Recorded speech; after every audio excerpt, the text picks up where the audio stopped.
right, so this is an intro to Olympic lifting. So I want to talk about some of the main tenets of things that we want to focus on and achieve with Olympic lifting. Then we're going to go through a couple different movements to get you started and some areas that you can focus on when you get that barbell in your hands, so you know what steps you need to take and what things you want to be working on improving every time you come back to the bar. So first thing first, we're obviously starting with our Olympic bar, 45 pounds or 20 kilos, or a women's bar, which is going to be a 15 kilo or 35 pound bar thereabouts. Always want to start with the empty bar every workout, no matter what, because this is going to give us the ground rules for how we're feeling on the day. If we're feeling super crappy, tight, not moving super well, if we just load that bar up right away, it's not going to lead to good outcomes. So what we always want to do is start with the empty bar, get moving first, address what needs to be addressed, and then start getting into the workout itself. So we can look at our squat prep video, our front squat prep video, and even some of our wrist and upper body prep videos to get a good starting point before we even address the bar itself. Once we've gone through that and we've kind of primed the body in shoulder, flexion, hip range of motion, ankles, whatever you need specifically, then we're going to get to the bar. We're going to go through a dynamic warm-up with the bar itself. It's going to start to get the bar moving through the ranges and patterns that we want to hit when we do our actual lifts. So we're going to see everything from this 30-degree angle, because you're going to get a good sense of how things are moving, and this should be a good place for you to see what we're working through. So we're going to go through the clean pattern today, working mostly from a high hang or mid hang position, and we're going to receive things in a power position. So if we think about this, just breaking that down first and foremost, our high hang position is like if we were kind of like a volleyball player receiving a pass. We've got our knees and hips back slightly, nice upright chest, eyes always forward, looking straight ahead. Arms are just relaxed. Our arms are going to end up where they are depending on our arm length and everything. So that's our high hang position. From here we can shift the hips back and let the chest come forward, keep the eyes forward into our hanging position, right? So this is going to be right around the knee. Weight is always distributed mostly through our midfoot. We want to still feel our toes on the ground, heels on the ground. The idea is that we always want to be in a position where we can be dynamic. Using that volleyball example again, it might be receiving a lower pass, but we're in a position where we can jump and take off.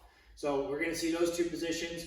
And the third position I mentioned is our power position. So that's how we receive the bar. So we can think like our best athletic stance. If a coach has ever said to you, get into your athletic stance, boom, we're right there. This is also our power position. For the clean, it's going to be receiving the bar in our front rack with our hips back slightly, knees bent, weight distributed through our midfoot.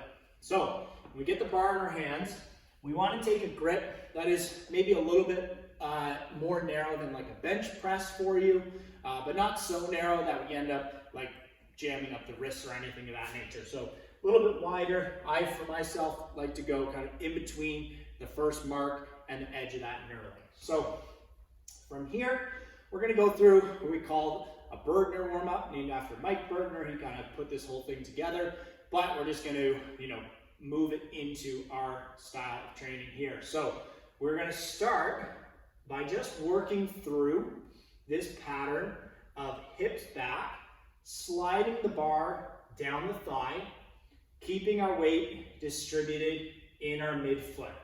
So this is going to just help prime that movement pattern. It's going to help us stay balanced in our foot, and it's going to set up everything else that we're doing for the day. So we can do this up to 12 times, just whatever you need to do to make sure that we're feeling that pattern. We want to feel glutes, hamstrings, quads, and big thing is our midfoot. Upper back is always kind of locked in place. From here, we're going to go into what we call an impulse. So we're going to go from that pattern. As we push through the ground, we're going to let our shoulders come up towards our ears, arms stay nice and long and relaxed the whole time. So we're going to drive our legs into the ground, and we're going to let the shoulders come up to the ears. So we don't want to think about this like a shrug, where we're physically lifting the shoulders. We want to think about building momentum with the legs and having the shoulders rise naturally because we've created momentum in the bar. From there, we're going to build off that. So we're going to drive our legs down, our shoulders are going to come up, and then we're going to pull the bar up our body. So we want to keep the bar really close to us. We're going to think about lifting the front edge of our shirt with the bar, and we want to keep the elbows over the bar the whole time. So a nice high pull, shirt lifts up with the bar, we're keeping it really close. And remember, we're building momentum with our legs, not our arms. Our arms are just guiding the bar along its path. From here, we're going to go into a muscle clean. So we're going to do that same pattern, pull through, and then drive our elbows forward. Now we're in our front rack position. So the whole thing together, up and elbows through, back down, up and elbows through. Notice how I'm creating momentum with my legs. I'm using very little arms. The arms are basically just guiding the bar along the path that I want it to travel, keeping it close the whole time. Our last part here is going to be the power clean. So we're going to now go through that full pattern all the way up. And as the bar hits that high pull position, I'm going to jump my feet out and land in the power position we mentioned. So we're going to go here, up and out. Reset your feet, bring the bar back down. Do that again. Pull, jump to receive the bar, reset your feet, back down. Slide, jump, receive, reset, slide, jump, receive, reset, and down. So that is going to be our clean warm-up with the empty bar. This is a great way to prime all of those movements, prime all of those positions, and as we build off of that into our workout, we're gonna have the groundwork set so that you can have a great lifting session. So that's your warm-up. You can do that 3 to 4 times through. If you're newer to this, maybe it's 4, 5, or 6 times. This might even be the full workout for you to get started with that bar. Get things moving, get primed, get your heart rate up, get your breath up. Take a couple minutes in between, making sure that when we come back, we're rested and we can bring really high quality to every rep that we do with the bar. So start there and we'll build off of that.